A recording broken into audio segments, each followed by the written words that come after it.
We are talking about the end of growing season on our Wednesday morning. I'm meteorologist Joe Martucci. We have that frost advisory in effect for inland ocean, inland Atlantic, as well as all of Cumberland counties through 9 a.m. this morning here.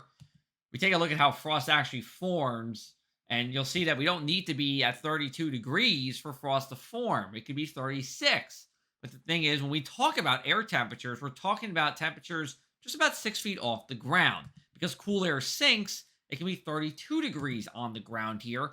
And any water molecules in the air, when they hit a frozen surface, like a blade of grass or some dirt, it freezes, creating ice crystals, also known as frost here across the area. So 32 in Hamilton, 32 in Jackson at 7:30 this morning. Much milder along the coast. But as we go to 8 o'clock, you see us still getting close to 32. That's why that freeze can hang on until about 9 a.m. or so. And then we warm up, although I'll use that term loosely because highs only getting into the mid 50s here, maybe a few upper 50s in spots. And cloud cover comes in as we go into the afternoon here. It will be, again, feeling a little bit more like late November rather than the middle part of October here. Temperatures fall into the 40s inland as we go into the evening. Overnight lows as we go into Thursday morning at or just above 32 degrees in many spots here. The shore staying well above freezing in the mid 40s. Now, as we go into the day today, these are our sustained winds getting a little high as we go into the evening hours on our Wednesday here. Sustained 15 to even 20 miles an hour in places like Stafford or along the shore. But this is more important here.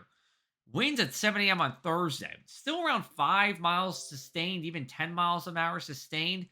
As a result, we might not see any frost as we go into our Thursday morning because one of the ingredients for frost is calm winds, and we don't look to have that. So I think, if anything, we're talking about a freeze across the area, but I do believe most places will be above 32. So that is some good news.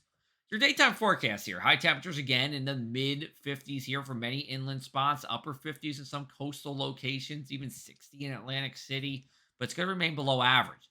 Then for tonight, we see overnight lows in the mid 30s in a number of inland spots, EHT, Hamilton, Jackson. But once you get closer to the bays, Bridgeton's at 40, Forest View's at 46, and the Jersey Shore's in the 40s as well.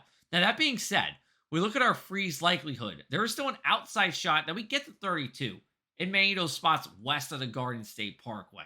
It's not a high risk, but it is something to pay attention to as we go into Thursday, as a freeze is something we definitely don't want here. Then, as we go later into the week, this upper level low pressure system that is keeping us cool on our Tuesday and Wednesday, and even into Thursday, will start to retreat northward. And as a result, some warmer air will work in from aloft. And as we go into this weekend here, we're talking about temperatures that are going to be at or above average, especially as you go into Saturday here. Let's show you our inland 7-day forecast, show you what we're talking about here. You see that we are talking about temperatures that get to around 71 degrees for our Saturday afternoon, a partly sunny sky. Sunday, Monday, and Tuesday does look to be the next period to watch for some significant weather. Some kind of coastal storm is going to form. It's still a little too early to tell how much it's going to impact us. As of right now, it looks like Monday we'll see some showers.